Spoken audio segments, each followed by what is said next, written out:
After not an insignificant delay, we finally have our hands on the latest patch for Star Citizen 3.10, and with it, a great many new features.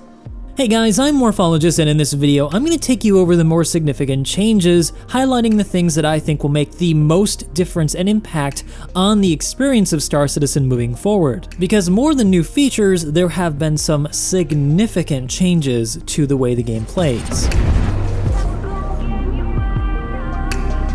So grab yourself an ice-cold fizz and sit back while I take you through this audio-visual journey of the latest patch for Star Citizen. And if by the end you think I've done a good job, make sure to hit that subscribe button. But if you've still got questions, you can also find me over on my Twitch channel, which will also be in the description below.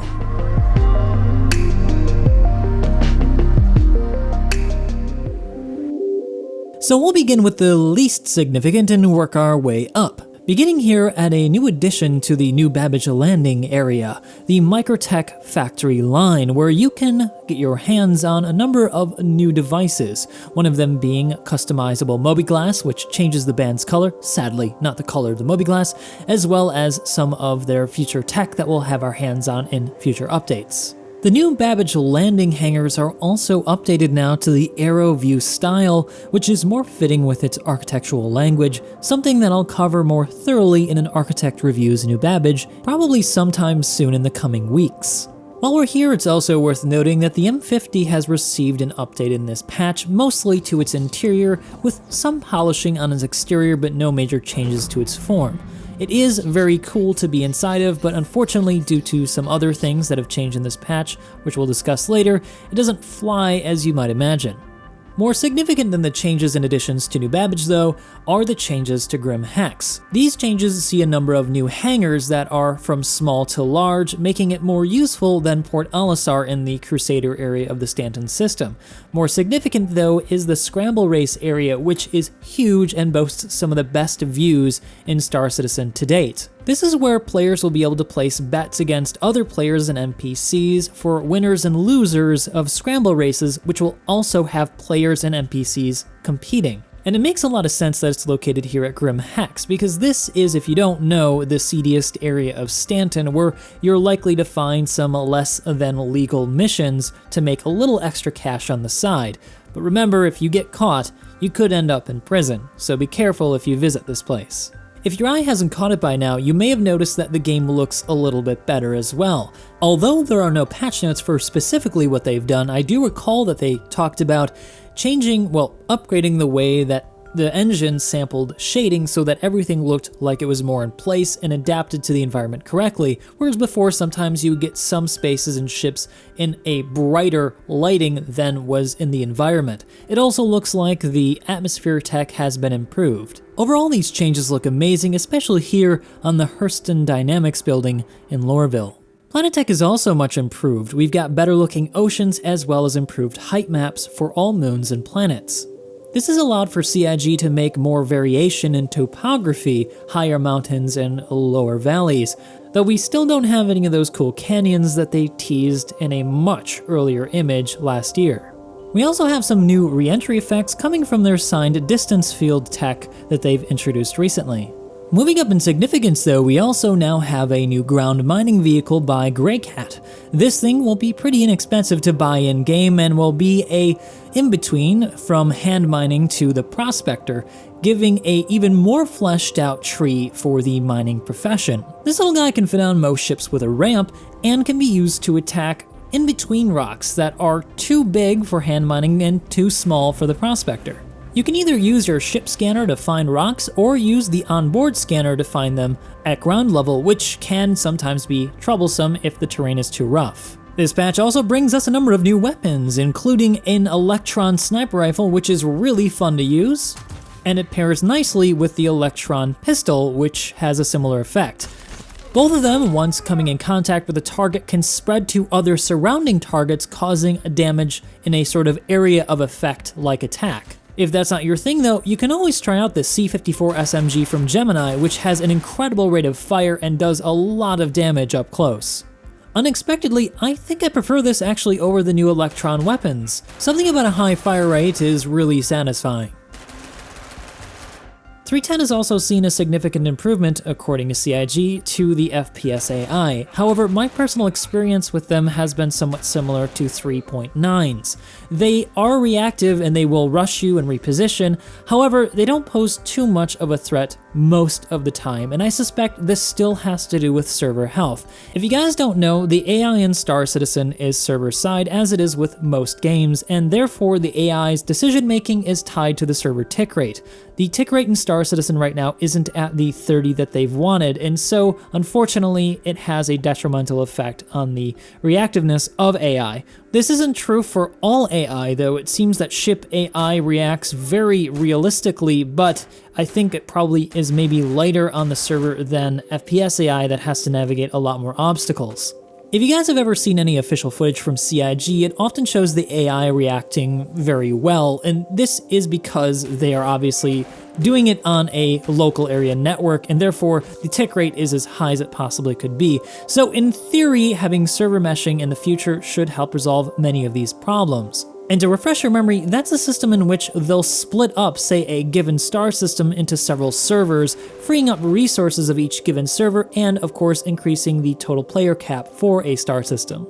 Nowhere is the server tick rate being bad more evident, though, than in their new bartenders. This is the first of CIG's subsumption tech-based AI in the PU, which is also going to be something that we'll see a lot in Squadron 42. The basic gist of this tech is that it makes the AI react realistically, responding to your position, to commands, questions, etc. But of course, as I've already stated, it's very dependent on server health, and so I noticed in my own experience that the bartender would take as long as a minute to react to me, say, ordering a beer or something, or coming up to the counter.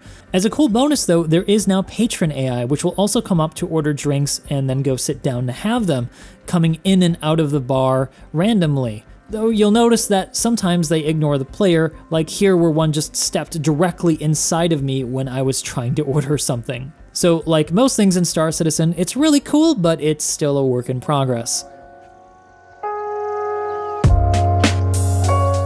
And now we've arrived at the biggest changes to Star Citizen that have made it essentially a completely different game, a different experience. First are the changes to the flight model. This includes changes to aerodynamics. Now, aerodynamics for each ship is much more closely related to the ship's shape, meaning ships with wings will obviously turn better than ones without an atmosphere. However, it still needs some tweaking. It seems to me that some ships are far slower than they should be in atmosphere, such as the M50, which is by all accounts Star Citizen's own version of an F1 car, and so, well, you would expect this thing to behave pretty insane even in Atmo, but right now it just kind of behaves similar to every other aerodynamic ship in the game. For those of you who have complained about Star Citizen's ships feeling too light, rejoice, because in this patch, the thruster efficiency curves have also seen a huge change.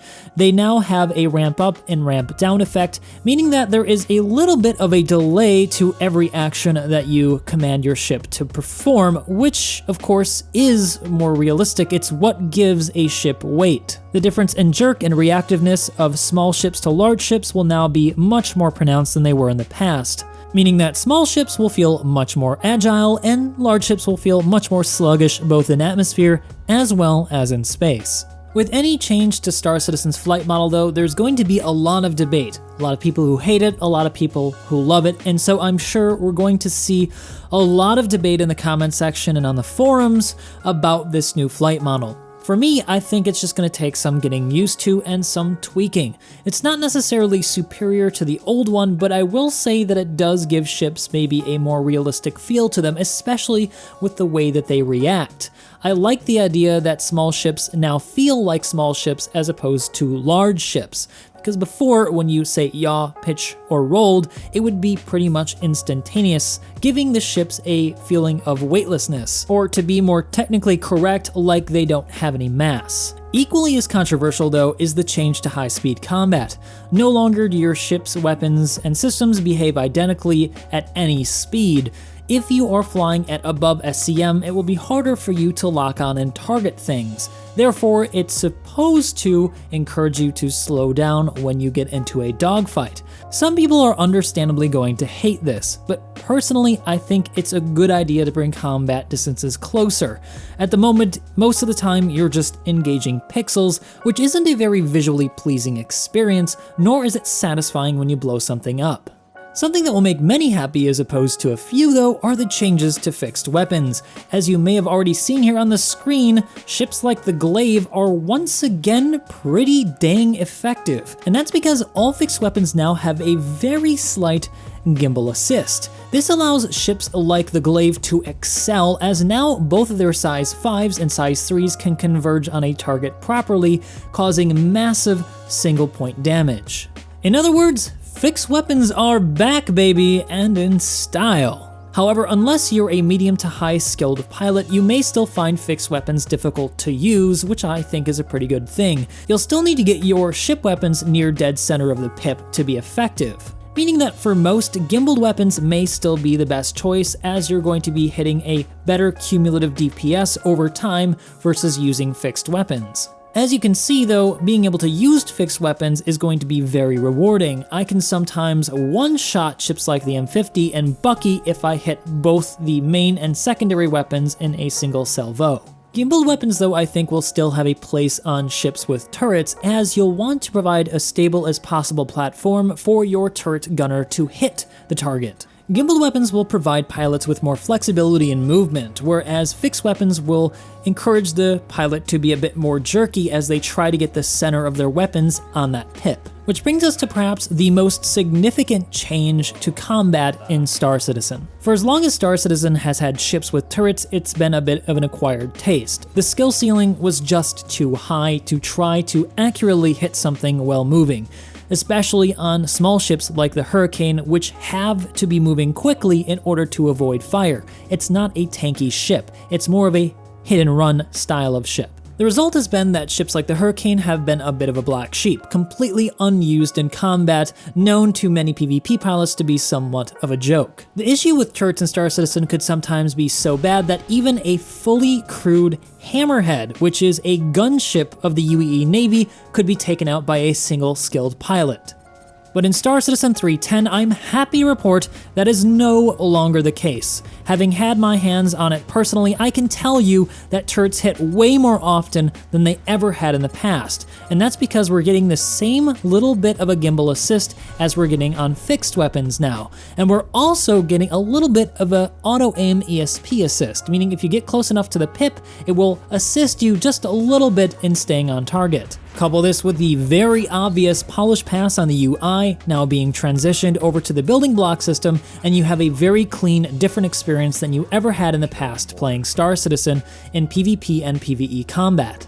It now makes more sense than ever to have that second gunner seat occupied when you get out into space, because it's no longer a detriment. Having a player in a turret is now a force multiplier, as it always should have been in the past. Now with 3.10, engaging any ship with turrets is going to make a pilot think twice, making the Hammerhead the single most lethal ship to come up against as a fighter. And it's something that I hope that you'll come and help me test out over on my Twitch channel. I'll be streaming on Mondays, Wednesdays, and Saturdays, and at the time of this posting, I'm going to be streaming tonight, trying out the Hammerhead for myself with the community, putting it through its paces and showing just how devastating one of these things can be. Now, I know many of these features are something that you may want a video dedicated to just talking about, exploring them in greater detail, and for those I will be posting other specific videos on them. For example, the new ROC by Greycat definitely deserves a video. The new flight model probably deserves a video, so look for those on my channel in the coming weeks. If you're looking for a great group of players to play Star Citizen with though, definitely check out my Armco community in the Discord below. We have people playing in groups virtually every single night, so if you wanted to try out bigger ships with friends, definitely head over there today. I've been Morphologist, and thank you guys so much for watching. I hope to see you guys next time.